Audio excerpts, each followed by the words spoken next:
Баршаңызға сәлем достар. Бүгін менің каналымда осындай қазіргі кезде хит болып жүрген жұмсақ және де рассыпчатый болып шығатын жаңғақты пирог дайындаймыз. Видеоның соңына дейін қараңыздар. Егер де рецепт ұнап жатса, видеоның соңында лайк басып, комментарий жазып, менің каналыма тіркелуді ұмытпаңыздар. Ең біріншіден бізге қажет ингредиенттер: сары май, қант, ұн, қобызқыш және 2 жұмыртқа.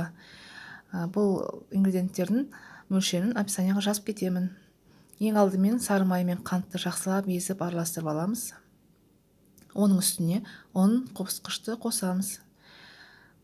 ұн мен қобызқышты қосқаннан кейін үгітіліп тұратын қамыр илейміз ең бірінші. Одан кейін соңында 2 жұмыртқаны қосып, кәдімгі жұмсақ қамыр илейміз.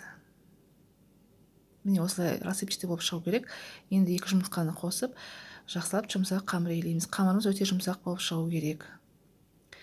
Міне қамырымыз дайын болды. Енді осыны жарты сағатқа қоя тұрамыз. Оған дейін салмаларын дайындап аламыз. Салмалары дайын болды. Қамырымызды жарты сағат тұрды. Енді осыны үлкен противнімізға қолмен тегістеп жайып шығамыз. Қамырымызды жайып шықтық. Салмаларын қосамыз. Салмасында 150 грамм мейіз, 100 грамм өрік сары.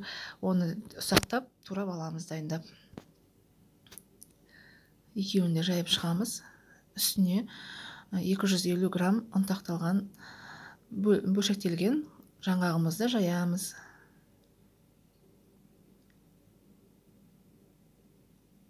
Міне өріктерімізді жайып алдық. Енді жаңғақты жаямыз.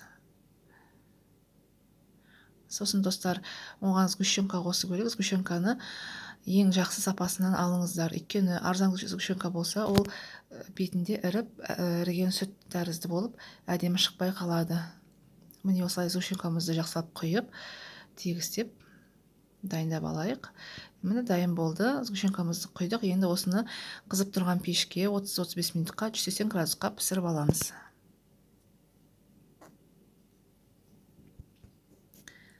Пирогымыз пісті.